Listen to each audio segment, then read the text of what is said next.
I wanted to have this guy on to just talk about life in general and also, for the lack of a better phrase, model what I think should be going on in this world. I love this man. I love you, Michael Irvin. Thank you for calling into this show today. Thanks, Rich. How are you guys doing amidst all of this, Rich? And Rich, even just that introduction kind of talks about where we are, you know, and this whole situation has been for us as a country and certainly for us as a people a hell of an emotional roller coaster. I mean, to come off 3 months of showing solidarity and common ground to beat this invisible devil that we call COVID-19, to smack right into this situation where after showing unity, now fighting each other, or perceived to be fighting each other, and we'll talk about that as a race, it's just insane. It's insane what we've been going through, Rich. It really is. That's a good way to I guess, start this, Michael, because I always viewed, and I was saying here about, you know, social distancing, then what that phrase means, but what it also sounds like, and seeing the streets empty and staying at home and not having human contact with each other, and how difficult that has been for so many people who are, you know, in danger of getting COVID-19. Folks also like my mom, who's 82,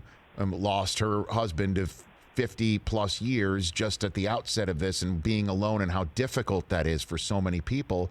That I was sitting here on this set, Michael, and I'd say, you know, I look at the empty streets, I look at the empty lives, and I say that is actually a sign of coming together, that we're all doing the same thing to come together as one. Interesting that you would say that what, just when we're all living in that and basking in it as we should, this happens. Right, and Rich, and I say that because, you know, I have to try to put sense to it. I overthink everything and overanalyze everything, and you just you know, when we saw that. When we saw that, man, I was like, I was amazed. I was amazed at everybody coming out, everybody speaking about how important it is that we do the right thing. And then I am equally amazed at this in the throwing away of the security or the fight in the COVID-19 and coming out because, wait a minute, this is as great a threat to us as the COVID-19. That's why you see people in crowds, like they are in crowds now, coming off 3 months of not being around anybody. You're throwing all of that in the wind, and that's one of that I feel good about. That everybody's saying, wait a minute, this is as dangerous. This right here, this racism, this kind of stuff coming from that place and headed towards that place, coming from the police towards African Americans, is as dangerous as the COVID-19, and we're skirting everything to say enough is enough. When I try to put it together, I kind of said to myself, we are in the midst of the pain that comes in the process towards progress. You know, the ugly has to be shown. The ugly has to be shown, and we've seen the ugly in the Aubrey case. You know, with the Gregory's, Timothy Gregory, and with Gregory, we saw that man get shot just jogging, and then we see the ugly of Derek Chauvin sitting on this man's neck as he cries out for help. So you see that kind of stuff, man, and you say, oh my God, where are we as a country? But to see all of these people come together, Rich, all of these people come and say enough is enough. It's pain to see all of that, but that's progress. That's progress, because now people are starting to hear what we as African Americans have been saying for quite a while. And a lot of times, it just kind of, I don't want to say it fell on deaf ears when you hear people say the systemic racism. It's because it's in higher places. The Aubrey case with the Michaels, why they weren't charged is because it went to a prosecutor named Barnhill who was friends with the McMichaels.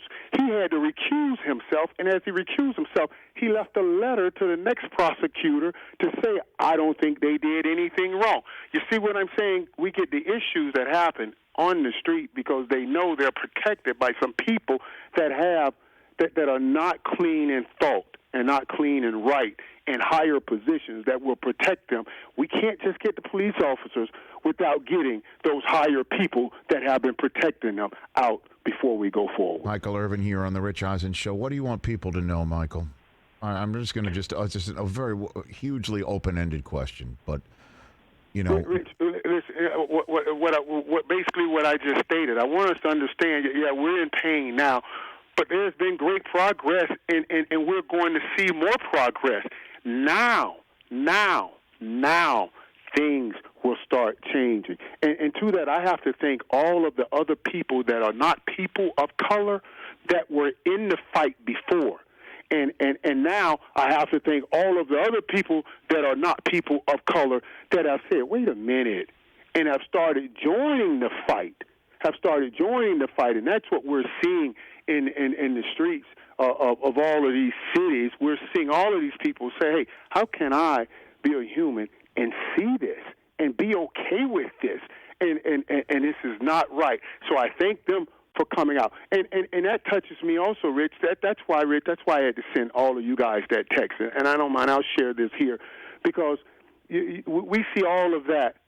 And I want to make sure that doesn't affect where we are, and I want people to always understand that there's progress being made. Like we have great friendships, great working relationships. We're all living in each other's lives.